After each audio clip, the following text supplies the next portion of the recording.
Salvation is my best gift ever.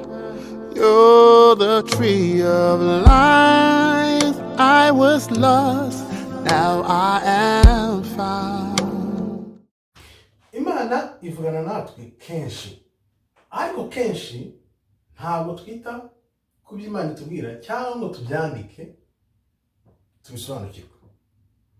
Kutandika rero cyangwa twite ku byo Imana itubwira bituma twibaza, Mana kuko utamvugisha, Mana ko wanditse.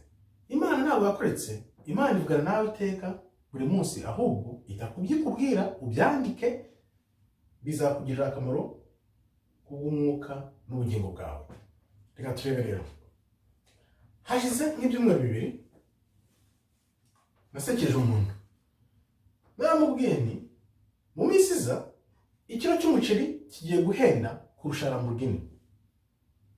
Ikilo cy'umuceli kigiye guhenda kurusha imodoka waba wumva wifuza iyo yose. Umuntu yararebye araseka, nanjye ndaseka kubera ko nabonye ko atumva ibyo ndi kumubwira. Ikilo cy'umuceli kigiye kuzahenda kurusha imodoka waba uzi ihenze iyo yose. Bizaterwa n'iki? N'ibihe turi kugenda dusatira mu buryo bw'Imana. Mbere yo kuvuga ibyo byose rero, reka babwire ubuhanuzi Imana yampaye, ibyo neretswe n'Imana mu minsi ishize nk'ibyumweru bibiri. Mbere ko mbivuga, reka tubanze turebe uko Satani ashaka kwigarurira no kuyobya abantu benshi. Cyane cyane abantu Satani ashaka kuyobya ni abantu twita ba ntibindeba, cyane cyane iyo bije kubyerekeye Imana, batumva ijambo ry'Imana, bapinga, bavuga ngo biriya nibyo barakore, ntabwo bizaza ntibizaba. Abantu nk'abo ndababwiye ntibitinze, Imana ibyo yavuze kuva kera na kare bigiye gusoza. Iyerekwa nabonye n'irihe, nari ndi kwibaza ni Imana, hari abantu bakize cyane, hari abantu bakennye cyane, kandi muri abo bantu bakene harimo abantu bashoboye bashaka gukora ariko batabona imirimo, batabona ubutunzi nubwo abandi badakora cyane aho bafite.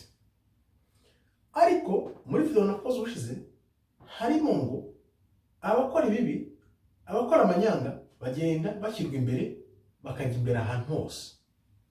Ntibikakubabaze rero, niba wumva ukennye, shaka Imana, usenga Imana iguhe ibigukwiriye kandi ntukifuze ibindi by'abantu kuko ni ibyabo. Ikimana yabinyetseho n'iki rero? Yaranyeretse ngo mu minsi iri imbere umukene agiye kubona ibintu bikubye gatatu iby'umukire.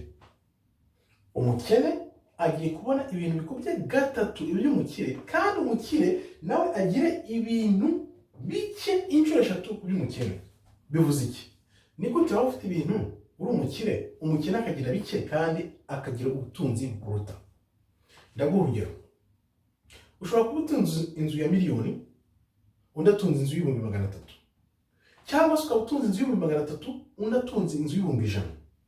Wa undi utunze inzu y'ibihumbi 100 araganya, cyangwa akabona ko undi inzu y'ibihumbi 300 ari umukire, uwo inzu y'ibihumbi 300 nawe akaganya, akifuza yandi ufite miliyoni. Ariko mu by'ukuri uzi ijambo ry'Imana ukamenya kugira umutima unyuzwe, ufite inzu y'ibihumbi 300 uri umukire n'ijambo ry'Imana kurusha wundi ufite inzu ya miliyoni udafite Imana. Ibyo ntushobora kubyumva muri ubu buzima bw'isi turimo, kuko tubereyeho kwigaragaza ninde uri hasi ninde uri hejuru. Urabona ko wundi ufite inzu ya miliyoni ntabwo uzaba yivanye, ntuzi ibibazo anyuramo kugira ngo agumane iyo nzu.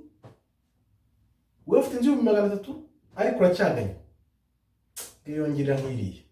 Ariko ufite ijambo ry'Imana, Imana iravuga ngo umukene azagira ubutunzi bwikubye inshuro eshatu kurusha ubw'umukire, kandi umukire nawe ni ngombwa azagira ubukire buri munsi y'ubumukene inshuro eshatu.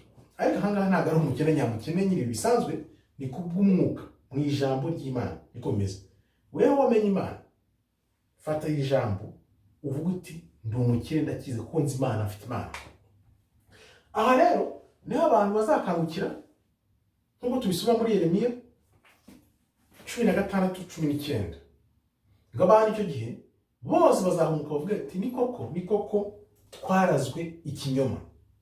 Abantu rero bamara kumenya ngo twarazwe ikinyoma, icyo gihe nibwo hazaza imiborogo, babandi bavuga ngo barakize, batagiye kuvuga ngo iyo tuba twaramenye Imana burya tuba dukize. Aha rero niho ijambo ry'Imana rizagira agaciro.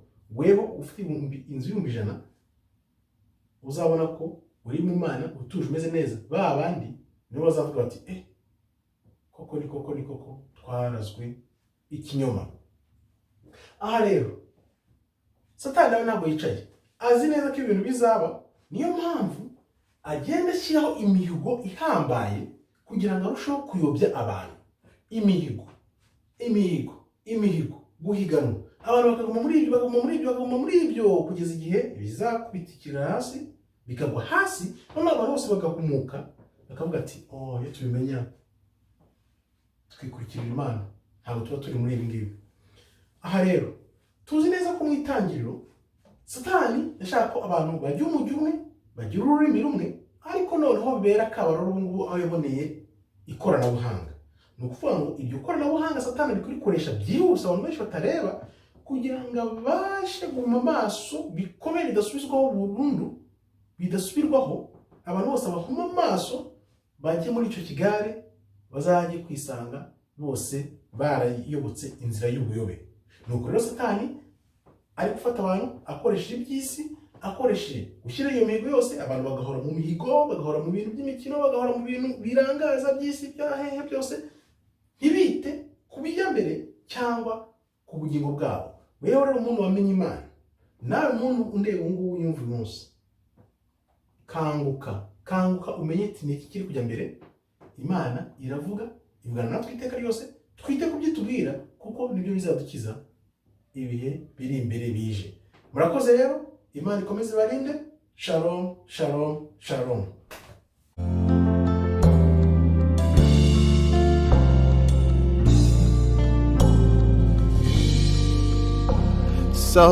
Salvation is my best gift ever. You're the tree of life. I was lost, now I am found.